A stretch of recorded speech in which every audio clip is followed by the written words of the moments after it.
Welcome to podcasting. I'm JP Bosman from the Center for ICTs in Learning and Teaching at Stellenbosch University. This short little podcast or video is just to welcome you to podcasting and giving a broad overview of what podcasting is. We'll have a specific look at some of the podcasting, let's call them genres, and here are 5. Now, the terminology is quite fluent, so one will not find everything in the same way across the world, but I think these 5 probably are the standard that one gets. So we'll look at what is the original podcast, then we'll have a look at lecture capturing, then we'll look at screencasting, then so-called camcasting, which is a document camera or a camera that is casting, and also vodcast. Now, just why I describe the whole thing as podcasting is just, I guess, a kind of a standard that's been set. So podcast comes from the word iPod, and it basically refers to any, I guess, digital file that may include sound and video of some sort. It could be a real video of a person talking. It could just also be a screen or somebody recording how they draw on a page. So podcasting is the general description, and then we have these different kinds of genres underneath that. And so we'll quickly have a look at each of these different genres. So the first one is the so-called original podcast or podcasting. And as I've said, the first few years, most podcasts were sound only, to be consumed on an iPod or an MP3 player, and usually it was published, or it is still published, as part of a series of podcasts that one can subscribe to, and you get the new updates every day or every week or every month, wherever they come out. And that is still going very strong, and it's quite exciting. I've listened to a Trail Run South Africa podcast series, and it's actually fun and quite useful. And I know a lot of academics that I know, when they drive in their car to work, they have downloaded a podcast and they listen to it, something of the subject discipline, etc. But let's go and have a look at what podcasting is and how it works. Let's look at the original podcast first. So here I'm having you look at soundcloud.com. This is quite an interesting site where you can make voice-only podcasts, so original podcasts. It has a bit of an added bonus that you can see your timeline, and one is also able to make comments on the timeline, so it's a bit interactive. But soundcloud.com is a very good way of really easily recording online podcasts and then making them available. I'll play you a short little snippet of this one. I really believe in the power of the voice, and especially for teaching at a distance, just hearing somebody's voice, fellow students or the facilitator, can really, I think, make a powerful difference. So that was me trying to say something.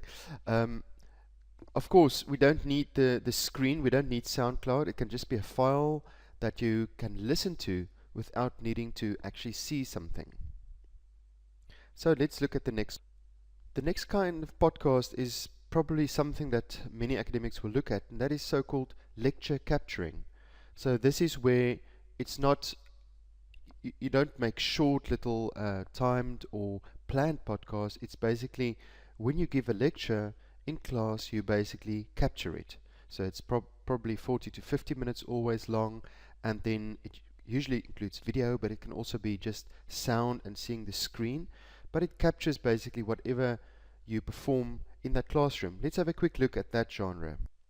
So here we have an example of a Stanford lecturer talking about modern physics and quantum mechanics. Random, so that some photons begin a little bit upward, some photons a little bit downward, some photons go through the upper hole, some photons go through the lower hole.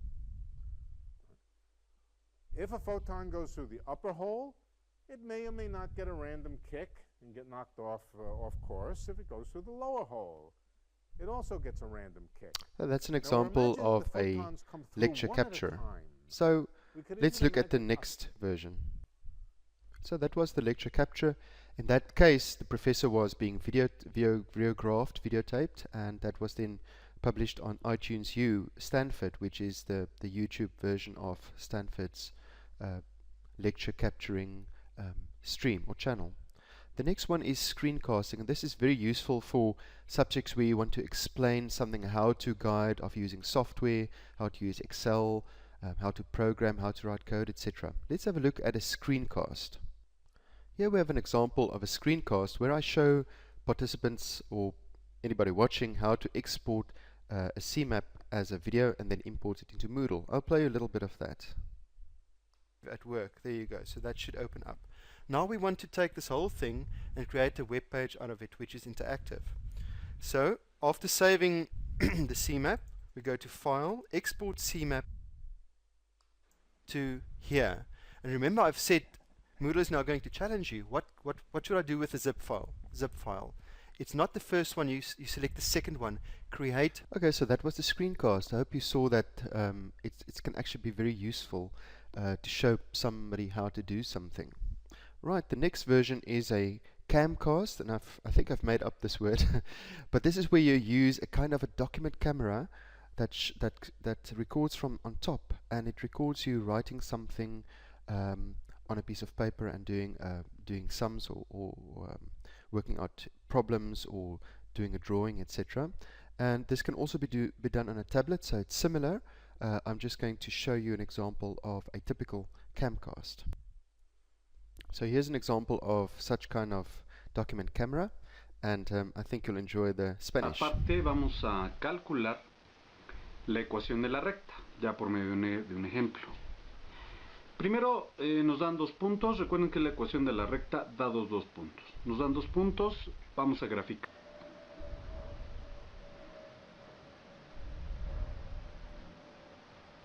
Okay, so I think you get the idea of the camcast, and this is something that has become quite people are doing this with their own setup, with using just video cameras that gets mounted.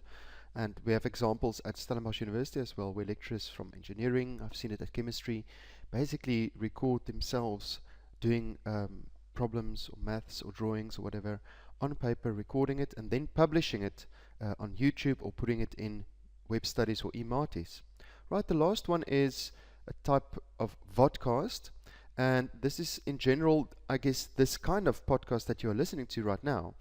It can mean different things, but I think basically it means a type of a video cast, and it that includes different aspects. So in this podcast that you're listening to, this vodcast, you hear my voice, you see I'm using PowerPoint as the background to create slides, to create a video effect, but I can also show videos in between. So it's basically putting together a lot of stuff and creating a learning object. And so I'm not going to show another example of a vodcast. It could also include video, as I've said, but in this case it's keeping it simple. This is an example of a vodcast. Now, just a last note on podcasts and students. The big question everybody asks when they start out with podcasting is, will my students still come to class if I podcast my lectures, for example? Now, as you've hopefully seen, podcasting isn't just about recording lectures, long chunks of lecturing that gets placed, on the web afterwards. But even when you do that, the research always shows, and this is also true for Stellenbosch University, it always or usually shows that podcasting does not have an effect on class attendance. Other things have an effect on class attendance, but not podcasting. And actually, where podcasts are used and where lecturers are usually quite engaged and interested in giving their students really all the benefits of what's available, and students actually come to class more when there are podcasts in some cases. What are podcasts used for? I guess many different things, but in the big three, it's used for revision. So just before exams or before a test, students do actually go and listen to those podcasts again. It's often also used for clarification. So I've heard of students who, after a class, at the end of the day, they recheck those lectures that they've experienced during the day, and they can clarify difficult concepts, listen again, at that moment maybe they were distracted or they weren't feeling well, so they can listen to something again. And then of course there is catch up. And this is actually quite a fair way of dealing with students who are sick, who have a good reason for not being in a class, a specific lecture. They can still access it afterwards and they're not disadvantaged. And as I've said, the big thing that I want to advocate is not necessarily only using lecture capturing, but using vodcasts, using enhanced podcasts, short, sharp, clear, planned little broadcasts where you talk to students, where you show them something, 5 to 10 minutes maybe, or just a little bit longer, where you break up the important work and the things you want to tell them into short, manageable pieces, which you then publish. And this is something you can even do in a flipped classroom way. In other words, you have students listen to short pieces of, have them experience or explore a piece of learning, and then come discuss it in class, or do something online and respond to it in a quiz or a crossword puzzle or whatever. Right, but we'll talk about in the workshop that more in the workshop itself, but for now those are some of the affordances. The question now is you have to decide what works best for you. Sometimes one starts with lecture capturing because it's easy, you have to do it anyway, you just record it and make it available. But maybe this kind of enhanced podcast or vodcast is better for you, or maybe you want to go the camcast route, the camera casting. But whatever you do, I think just try something, test it out with your students and see, and I think they will love it. So this is JP, and I want to thank you for watching this video.